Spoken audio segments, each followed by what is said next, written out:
अस्सलामुअलैकुम everyone, welcome back to another video. कैसे हैं आप लोग? उम्मीद अच्छे होंगे व्यूअर्स। इस वीडियो में हम बात करने जा रहे हैं वन एंड ओनली हमारा फेवरेट प्रोजेक्ट, हमारा best project Shiba Inu coin. Shiba Inu coin कल किस रेट के अंदर चल रहा था?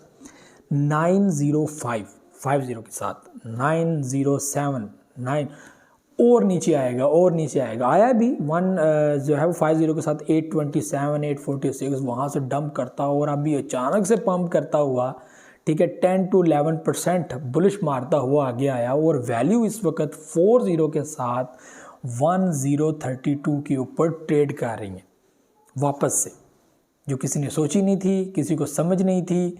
ठीक है, मैंने आपको हमेशा एक चीज़ बताई है कि इसके अंदर वेल्स बहुत ज़्यादा एक्टिव है।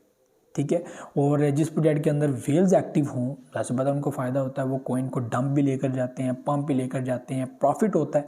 ठीक है, और वो ज़्यादा प्रॉफिट बनाने के लिए पैनिक माहौल बनाते हैं, सेलिंग करते हैं और दोबारा से डंप में जाके मार्केट में परचेजिंग करते हैं और कॉइन को बुलिश करते हैं। इसमें कोई शक नहीं है, शिबा इनू कॉइन ने बहुत मेहनत की है, इनकी टीम ने बहुत मेहनत की है, कम्युनिटी बहुत स्ट्रॉन्ग है, बहुत सपोर्ट करती है। $49 बिलियन की मार्केट में जब भी ये बात करता $49 बिलियन की, अबे यार क्या बोल रहा है यार, तू क्या बातें कर रहा है?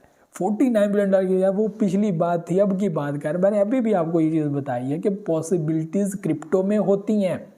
दरवाजे बंद मत किया करो, आप लोग नहीं कर सकते दरवाजे बंद।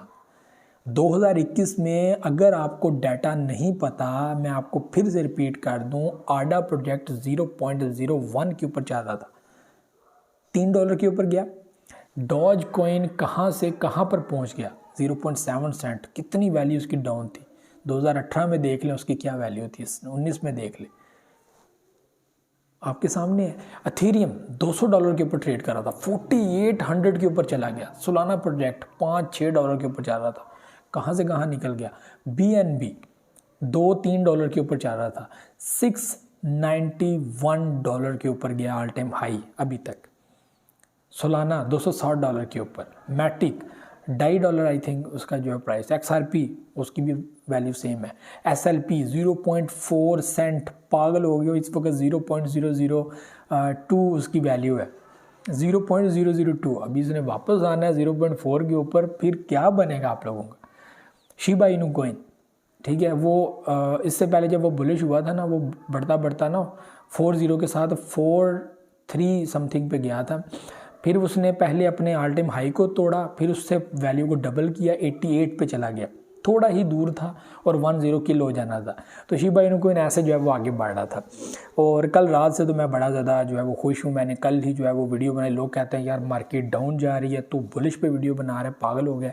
तो मैंने वही चीज़ जो है वो महसूस की कि भाई ऐसा हो जाता है अक्सर। मेरे साथ ऐसा हुआ है कि मैं देखता हूँ कि यार मुझे लगता है मार्केट बुलिश आएगा और अचानक से, अब इसमें मेरा कोई कमाल नहीं है, मार्केट ने डाउन ही जाना था। मैंने तो पब्लिक को यही कहा था कि भाई परचेजिंग करो, कोई बात नहीं है, पैनिक नहीं होना, परेशान है। लोगों को मैं मोटिवेट कर रहा था।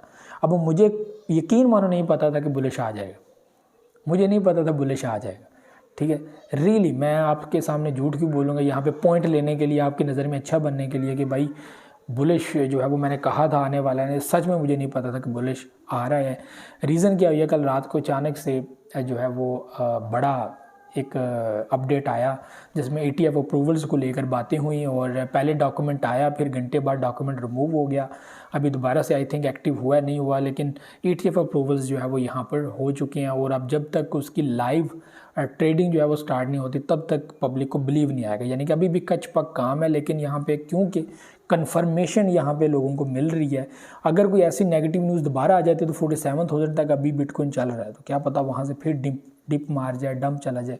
तो ये चीज़ें जो है वो आप लोगों को देखने को मिल जाएं। लेकिन फ़िलहाल यही है कि 80% पॉसिबिलिटीज़ हैं कि ETF अप्रूव्ड जो है वो हो चुके हैं। तो सिक्योरिटी एक्सचेंज कमीशन को पब्लिक के साथ खेलना नहीं चाहिए, उनके पैसे बड़े ज़रूरी हैं, नुकसान नहीं करना चाहिए। कल परसों जब ऐसे न्यूज़ आई ना कि ETF अप्रूव्ड होगा, लोगों ने पैसा लगाना शुरू कर दिया, पैसा फेंका और वहाँ से मार्केट नीचे गिर रही और उनका नुकसान हो गया। ठीक है, फ्यूचर ट्रेड के अंदर उनका नुकसान हो गया। पता नहीं कितने मिलियंस डॉलर जो है वो जस्ट इन 5 मिनट जो है वो गए हैं।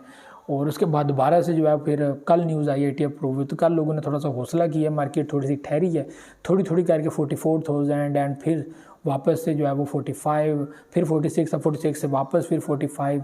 तो जब डॉक्यूमेंट रिमूव हुआ फिर मार्केट डाउन, तो इस तरह जो है वो चीज़ें कल जो है वो गर्दिश कर रही थी। तो शिबा इनू कोइन भी ऐसे ही अप एंड डाउन जो है वो हो रहा था। तो शिबा इनू कोइन ने जो है वो अच्छा प्रॉफिट दिया, ठीक है, 15% तक जो है वो आई थिंक गया। इस वक्त जो है वो 10 to 11% जो है वो इस वक्त आप लोगों को नज़र आ रहा है। तो शिबा इनू कोइन के फ्यूचर बड़े ब्राइट हैं भाई। 2024 की हाल्विंग पीरियड, उसके बाद जो है वो जो मंथ होंगे 10, ठीक है, उसमें 2024 का मिड या उसके आगे आप लोग ले लें, यानी कि 2021 आप लोग ले लें, उसका नवंबर तक आप लोग ले लें 2025 का। तो फ्यूचर बड़ा ब्राइट है, वैल्यूज़ बड़ी बड़ी हाई लेवल पे आप लोग देखेंगे। यहाँ पे कल मैं एक आर्टिकल पढ़ रहा था कि बिटकॉइन की वैल्यू आप लोगों को $3 लाख से $6 लाख तक भी देखने को मिल सकती है अगर ETF approvals all ETF approved हो जाते हैं, ठीक है। और इसके ऑफिशियली जो है वो अनाउंसमेंट फिर कंट्री लेवल पे फिर हर बंदा इसके ऊपर एक्शन लेगा, ट्रेडिंग्स होंगी, बड़ा जनाब यहाँ पे हंगामा होगा, और आप वो चीज़ें देखेंगे जो आपने कभी भी ज़िंदगी में नहीं देखी। आपने कभी भी ज़िंदगी में सोचा नहीं होगा कि इतना मुझे फ़ायदा हो सकता है, इतना मुझे प्रॉफिट हो सकता है, और आप लोगों को वो देखने को मिलेगा। तो ये व्यूअर्स कुछ चीज़ें, ठीक है। और शिबा इनू के रिलेटेड यही कहूँगा कि भाई इसने प्रॉफिट देना है, और इसमें कोई शक नहीं। बाइनेंस के ऊपर ये नंबर 1 पे है जिसने जो है प्रॉफिट ज़्यादा देता है ये, और इसमें फ़ायदा भी लोगों को होता है। और इसकी रीज़न ये है कि वेल्स काफ़ी एक्टिव हैं, वेल्स उसको बुलिश भी कर देते हैं, डंप भी लेकर चले जाते हैं, लेकिन ज़्यादा बात जब ऑडियंस साथ अटैच हो जाती है तो कोइन फिर बुलिश ही करता है। तो शिबा इनू के अंदर ये सीन जो है वो बहुत ज़्यादा है। तो शिबा इनू कोइन जो है वो 2024 का फेवरेट प्रोजेक्ट भी बनने जा रहा है आगे, और 2025 में भी जो है वो बेहतरीन प्रोजेक्ट होगा। और इसके साथ बहुत सारे कोइंस हैं, सोलाना, मैटिक, XRP, गाला, उसके अलावा AVX, फैंटोम, फील कोइन, ठीक है, बहुत सारे प्रोजेक्ट्स हैं, ठीक है। उनकी क्या मैं बात करूँ, डॉज कोइन है, डॉज कोइन का फ्यूचर वो डॉज कोइन देखें कल का 5 से 6% जो है वो अप आया हुआ है। तो इसके अलावा और भी बहुत सारे प्रोजेक्ट हैं जो काफ़ी ज़्यादा जो है बुलिश कर रहे हैं। तो ये व्यूअर्स सीन थे, ठीक है। तो पैनिक नहीं होना। देखें एक बात याद रखें, आपने परचेजिंग करनी है तो सोच समझ के करनी है, 1000 बार सोचें फिर परचेजिंग करें। और उसके बाद जब डंप पे चले जाएं, आप कहें ओ माय गॉड इसके अंदर तो सेल हो रहा है, यार रात में आप अमीर नहीं हो सकते। आप स्पॉट ट्रेड कर रहे हैं और आप ये अंदाज़ा लगा रहे हैं कि मैं रातों रात अमीर हो जाऊंगा। फ्यूचर ट्रेड भी करें तो आप लोगों का कुछ समझ आता है। फ्यूचर ट्रेड अगर आप करें ना तो उसमें समझ आता है कि हाँ यार फ्यूचर ट्रेड है, इसमें हो सकता है फ़ायदा।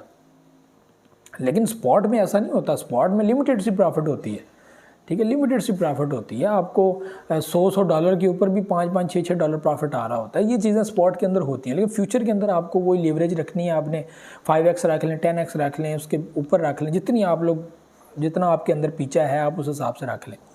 तो ये व्यूअर्स चीज़ें थी। मुझे दे इजाज़त, नेक्स्ट वीडियो में याद रहूँगा। दुआ में याद रखिए, अगर आप लोग पसंद करते हैं तो वीडियो को ज़रूर लाइक कीजिएगा एंड सब्सक्राइब भी कीजिएगा चैनल को। दुआ में याद रखिएगा, बहुत सारा ख्याल रखिएगा, बहुत सारा ख्याल रखिएगा। अल्लाह हाफ़िज़।